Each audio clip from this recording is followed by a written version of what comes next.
अखंड महाराष्ट्राचा आराध्य दैवत राजश्री छत्रपती शिवाजी महाराज यांची जयंती ही महाराष्ट्रातच नाही तर संपूर्ण जगात मोठ्या थाटामाटात आणि उत्साहात साजरी केली जाते। आंबेगाव तालुक्यातील नेहमी चर्चेत असलेलं एक छोटंसं गाव म्हणजे टाकेवाडी।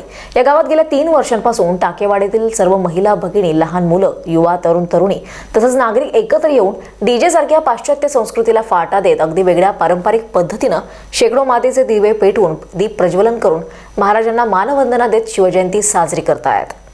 चालू वर्षी जय शिवराय शिवजयंती 2024 हे नाव दिव्यांमध्ये बनवून टाकेवाडीकरांनी शिवाजी महाराजांच्या नावाने गर्जना देत संपूर्ण आसमंत दुमदुमून टाकला होता।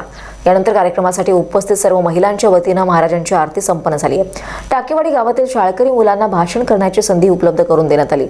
भाषण केलेल्या विद्यार्थ्यांना छत्रपती शिवाजी महाराजांची मूर्ती भेट देऊन सन्मानित करण्यात आले।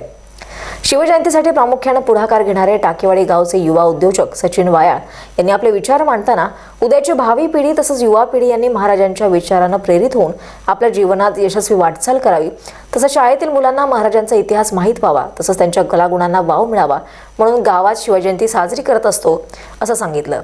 या कार्यक्रमासाठी माणिक वायाळ, श्रद्धा वायाळ, उषा शिंदे, राहुल चिखले, विकास वायाळ आणि प्रामुख्याने महिला, लहान मुलं आणि गावकरी मोठ्या संख्येने उपस्थित होते। Sachin Wayal, star Maharashtra news, Manchar.